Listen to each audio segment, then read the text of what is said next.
Alright y'all, today we're going to be doing a video on the girl who was shot to death during a TikTok. Okay, I have not seen anything on this. I don't know anything about this. All I have seen was this on my YouTube timeline, guys, and I was like, I have to react to this. I know it's not going to show the actual footage if this is true, but I want to see exactly what's going on, man. Y'all already know what to do. Like, comment, subscribe. Make sure you DM me at THEDIAMONDLIFE888 and let me know what I should be reacting to next. And tell a friend today. Ain't your mom today, Uncle Joey still a hoe. Let's get right into this video, man. Let's get it. Devastating cases we cover on this channel are always unresolved, and it's only made worse when there's seemingly a lot of evidence to close the case and give the families the closure they need. Khalesia Williams died moments after filming a TikTok, and the identity of her killer seems obvious. Okay, so it says moments after, so not during. Okay, this title says the girl was shot to death during a TikTok, but then the actual video says she died moments after doing the TikTok. Okay, so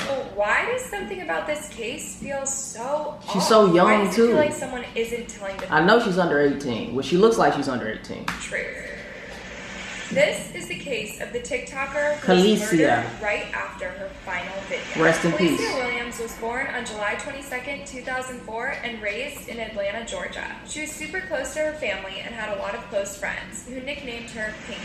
Now, the pandemic and quarantine were super hard for a lot of teens, including Khalesia. Her stepdad said that unlike a lot of other teens, she didn't mind being stuck at home that much, saying that she was happy as long as she had Wi-Fi and Netflix. That's all kids kind of nowadays. worried about her being cooped up in the house for so long, so when they heard about a chaperoned party coming up for some of the teens in the area, they encouraged her to go. Khalesia's stepdad, Ronnie, brought up the idea and said that it would be a great chance for Khalesia to socialize. I feel like a lot of kids do not socialize in the same ways anymore. Like niggas say happy birthday on Instagram, Facebook, what else we got? Email, goddamn snail mail, everything else but in person or via text message or pick up the phone and say, bitch, happy motherfucking birthday, okay? Anyway. With other kids her age in a safe environment. Her mom, April, agreed and called the chaperone for the party. Y'all remember them phones? They told April that everything would be totally safe and monitored. The party was going to happen at an Airbnb where they had permission to have guests and throw. I noticed that. A lot of these kids nowadays, they throw Airbnb parties, okay? That's crazy. All we had was house parties growing up. Going was Khalesia's age. Her parents literally had no reason not to believe that their daughter would head to the party, have a good time, and then come home safe and sound. That's what you hope, right?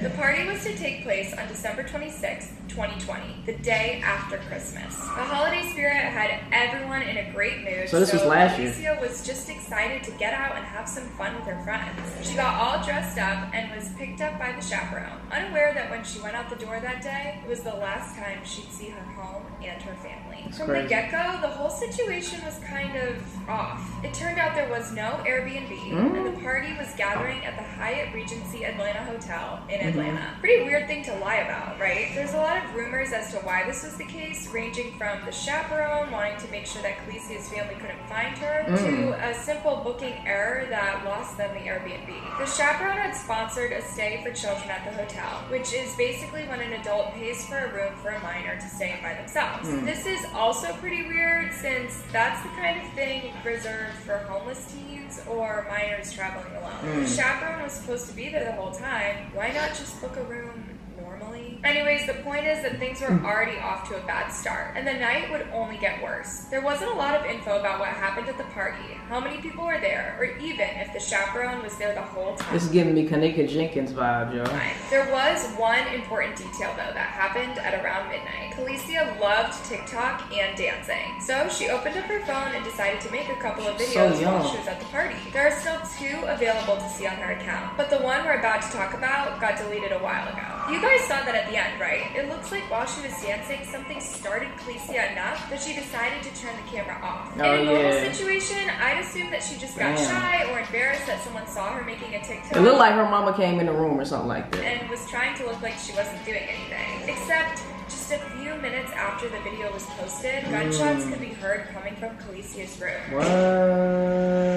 Kinatuka Starkey, a woman staying in the hotel, heard the whole thing. They were shouting, "What hotel are we at? What hotel?" She was panicking. Minutes later, Kinatuka went out to the lobby and saw two guys bringing an unconscious Kalicia out of the elevator. And they told Kinatuka she'd been severely injured by a bullet. While they ran to get help, she stayed with Kalicia and held her hand as they waited for the paramedics to arrive. Allegedly, Kinatuka took a video of the EMTs trying to resuscitate Kalicia because she figured it would help with the case. But if anything, it just added to the questions. According to Ronnie, the video makes no sense because there's barely any blood around Kalicia in the lobby. I haven't personally seen the video, so I don't really know what to do with that information except hope that there's some kind of explanation. Sadly, by the time the ambulance arrived, it was too late for Kalicia. They tried their best to resuscitate her, but she passed away at the hospital. This is the part that literally makes me so mad.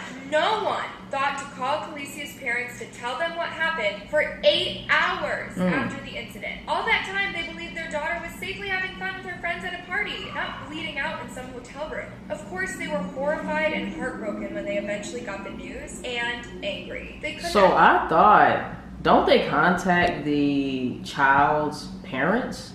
Like close to kin or whoever it is, like when you go through something tragic like that? That's what I would think. I thought they were supposed to contact like the close to kin or somebody really, really close to the family, parents, whatever. I don't know if maybe they just didn't know, like they couldn't identify who she was yet or whatever the case may be. But that is really weird. And then on top of that, the fact that you don't see any blood, but she was supposedly shot, like all of this shit is weird.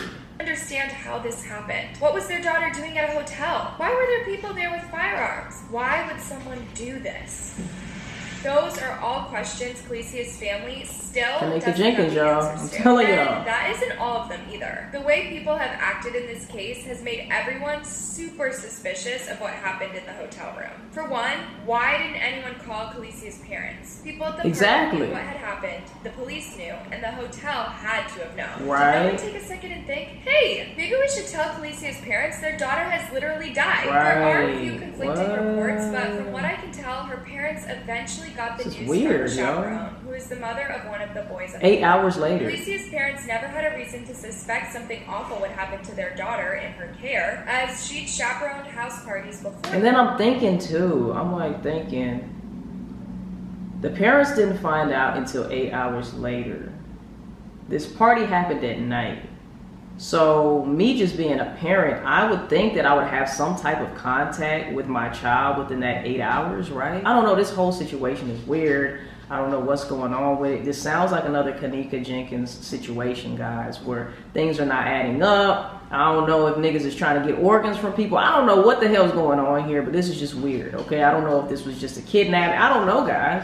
This is weird as hell, though. I ain't gonna lie to you. That Kalicia had attended, and there'd never been an issue. Now, let's talk about the party itself. I've looked at the videos Kalicia took that night, and what kind of party was this? In all the videos, she's dancing by herself, and in the only one where she isn't alone, there's only one other person. That's what I'm saying. What type of party was this? This looked like a solo party, yo. Like she was having a party in the room by herself. And it's not like she was like ducked off in the corner, like in her own little section, but she's actually like in the middle of the hotel room with nobody but herself. Nobody running in the angles, nobody in the video at all. So what type of party is this?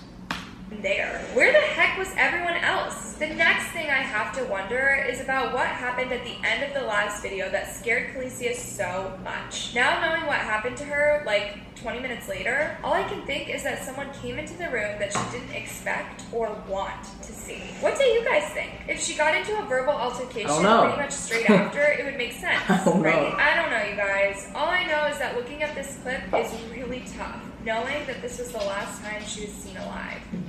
It's just weird.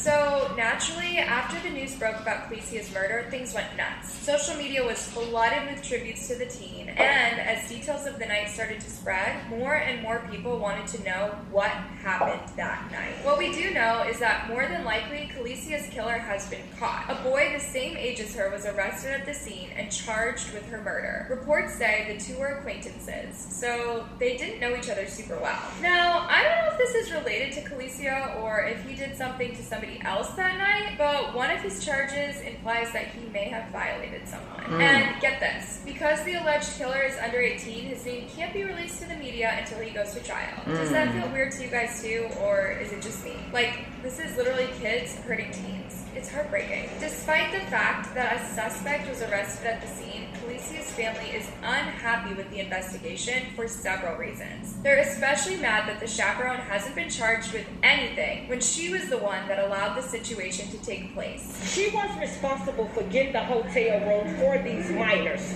The hotel room was in her name, so I feel like she should be held accountable for my daughter's death as well. So far, at the time of recording, that hasn't happened yet. I agree with Calicia's mom. Not only did this person straight up lie about where they were taking Calicia, but they totally failed to sound like a setup to me, yo. yo. Sound like a setup to me, because why was she the only one that appears in the video except for one other person, guys? Like, was she told that the party was going to go on and she was the only one there so far, or what? Something is not adding up. I don't know what's going on, yo. But she should be charged. A few days after the shooting, protesters gathered outside the hotel to campaign for justice and for the hotel to be held accountable too. In all the reports I read, you guys, there's literally no mention of any of the hotel staff doing anything. Like, was anybody even there? The area vice president of the hotel released a statement to the media, calling Calicia's passing an isolated incident, and so obviously trying to wash there's something more to this story, of the hotel's hands. The hotel fully cooperated with local authorities related to the incident. Out of respect for the privacy of those involved, we cannot share more specific details on the isolated incident. So, what is an isolated incident, nigga? Well, what? From what I can tell, the guy who was arrested is still sitting in jail, waiting for his day in court. Now, I know the pandemic has slowed down a lot of court cases, but I can't help but feel like this is pretty open and closed on the legal front. I mean, he was the only person in the room with her, and clearly they had enough evidence to charge him, so why hasn't anything else happened since January? Honestly, I feel horrible for Calicia and her family. She was so young and had so much life ahead of her. To have it taken away so suddenly is truly tragic. But what's crazy to think about is how, if it weren't for that last TikTok video, would this case even have been so popular in the news? You guys know as well as I do that oftentimes when it comes to POC victims, the media never wants to promote their cases unless it's to do with the police. It's sad and scary to think that if it wasn't for her TikTok, there's a chance Calicia's murder could have been handled even worse by investigators, since they wouldn't have the scrutiny of the public eye. We'll see if any of that pays off when her alleged killer... I would say that's true, though, because in those TikTok videos, it shows only one person, which is Calicia, and it shows another person, one random person. So I do feel like her recording those videos actually did help the case. Actually goes to court. Well, what do you guys think? I think this shit is crazy as hell. To me, it sounds like a setup. Let me know how y'all feel in the comment section down below. My prayers and condolences go out to the family. I can't imagine having to deal with something like that. And there's so many questions that I still have. Just like the Kanika Jenkins situation, guys, that case was crazy as hell. Now, I do feel like I got some other shit to say about the Kanika Jenkins situation, okay? I feel like the family, the mother, and stuff like that. I'm not gonna go too deep into that, but just know that I feel like the family was more on the shady side when it comes to Kanika. In this situation here, it seems like, I don't know what happened, but it seemed like something with the chaperone. That was a whole setup situation that had to be. That wasn't no fucking party. She was having a party by herself. So I don't know what this young lady was being told. I don't think she was really going to a party, and if she was, I don't know what was told to her, but she seemed like she was just an everyday girl. She was doing her TikTok. She was obviously in there with maybe one person, and other than that, y'all, I don't know what to say. I really don't know what to say about the situation other than, you know, my prayers go out to the family. It's a messed up situation. We will never know and we'll always have more questions. I love you guys so much. I appreciate y'all watching. Like, comment, subscribe. Make sure you hit that bell so you be notified when I upload on my channel. Make sure you DM me at TheDiamondLife888. Let me know what I should be reacting to next. And tell a friend to tell a friend today. Ain't your mama today. Uncle Joey still a hoe. I will see you guys in the next motherfucking video. I love y'all, man. Peace. We out there.